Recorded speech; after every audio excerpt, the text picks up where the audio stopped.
Olá, eu sou a Paula e hoje eu vou falar sobre os fenícios, dando continuidade ao tema de história antiga.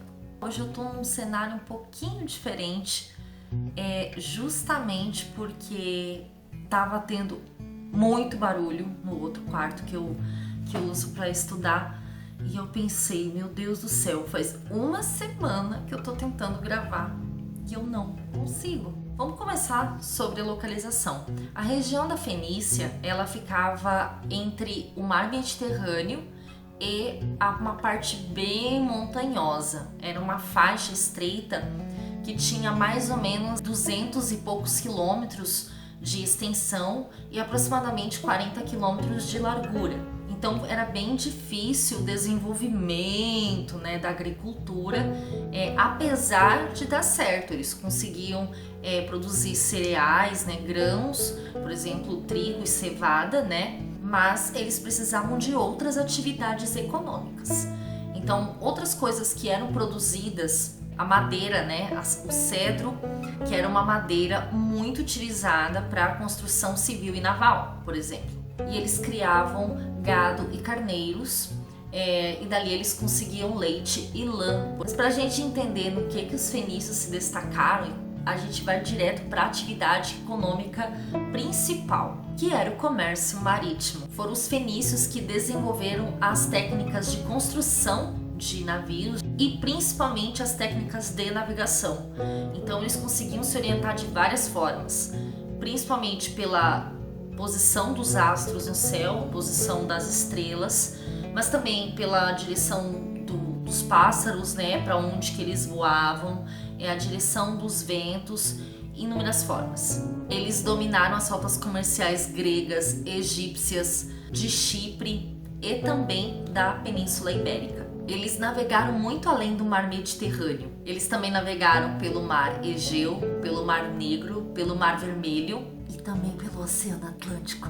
Eles foram os primeiros a passar pelo Estreito de Gibraltar e lá eles fundaram a colônia de Cádiz. Mas a principal colônia comercial deles era Cartago, que bem depois eles acabam perdendo para os romanos nas guerras púnicas. A experiência em navegação era tão grande que eles chegavam a ser contratados por outros povos. Outra atividade econômica deles era o artesanato. Então eles fabricavam móveis, que geralmente eram de madeira, geralmente de cedro, que era o que eles mais tinham lá, mas também outras madeiras que eles buscavam em outras regiões e também de marfim. E eles produziam objetos de cerâmica, vidraçaria, perfumes, joias de várias pedras preciosas. Então eles pegavam, eles compravam e vendiam e pegavam o que não tinha ali, jogava ali. Eles eram comerciantes natos. Falando em vidraçaria, apesar do vidro ter sido descoberto, criado, pelos egípcios, só pra gente entender um pouquinho, o vidro vem da fusão da areia de sílica com potássio. Então isso os egípcios já faziam e logo os fenícios também. Mas os fenícios desenvolveram uma técnica de trabalhar o vidro para deixar ele transparente. E mais uma descoberta.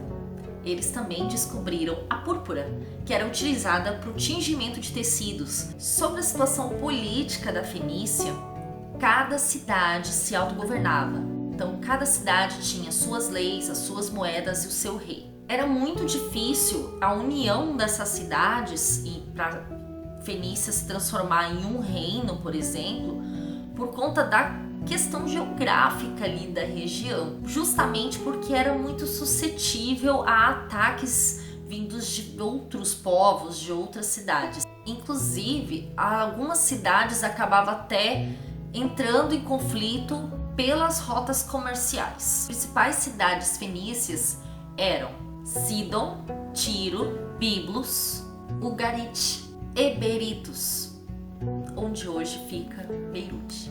Na hierarquia social, o rei ficava no topo mesmo, como em várias sociedades da época. Esse poder era transferido de pai para filho. Abaixo do rei ficavam os sacerdotes, os comerciantes e os proprietários de terra, principalmente os mais ricos, né, que a gente está falando, e também os construtores navais. Abaixo a gente tem os artesãos e os camponeses, e por último, na base dessa hierarquia, os escravos. Geralmente eram escravos de conflito ou escravos por dívida, mas foi nessa época ali, nessa região, que acabou ficando bem comum essa questão da escravidão por dívida. Já na religião, eles eram politeístas. Cada cidade tinha os seus deuses. Ainda em relação à religião, era muito comum o sacrifício de animais e algumas vezes eles sacrificavam pessoas também. Culturalmente, justamente por conta das rotas marítimas, do comércio com outros povos, é lógico que houve muita troca cultural, né? Então esse intercâmbio cultural que aconteceu, tanto eles absorvendo um pouco da cultura dos outros povos, mas eles também deixaram sua marca para esses povos. Os povos que eles mais tiveram contato foram os gregos, os egípcios, os hebreus, os etruscos, os latinos e os mesopotâmicos. Se não bastasse o desenvolvimento marítimo, de navegação, do vidro, a descoberta da púrpura, eles ainda dão conta de criar um alfabeto muito próximo do alfabeto que a gente tem hoje. Antes, as escritas eram com símbolos, que às vezes queriam dizer até palavras, né? Então, como para facilitar as trocas comerciais, né, os negócios, eles fizeram uns símbolos, que deram 20 e poucos símbolos, para que eles pudessem formar várias palavras só com aqueles sinais. Esse alfabeto, ele influenciou muito a escrita grega e romana. Os gregos, eles adicionaram alguns símbolos que são as vogais. Outra coisa que foi mudada quando os gregos adotaram esse alfabeto foi que a escrita foi da esquerda para a direita, como nós costumamos escrever.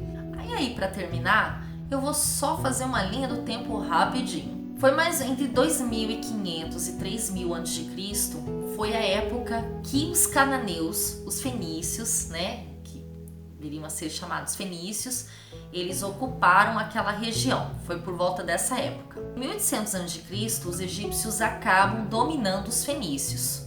Isso durou 400 anos, até que eles conseguiram a independência, e aí começou uma época que foi o apogeu deles. Em 814 a.C., aproximadamente, foi a fundação de Cartago, que eu já falei para vocês. Entre 700 e 500 anos antes de Cristo, eles foram invadidos por assírios e persas. Mais ou menos nesse período, eles também tiveram os gregos como concorrentes nas rotas marítimas. E em 64 a.C., a região finalmente é dominada pelos romanos. E é isso, pessoal. Se vocês gostaram, deixa sua curtida, deixa o seu comentário, se inscreve no canal e volte na semana que vem, que vai ter vídeo novo. Então, até a próxima!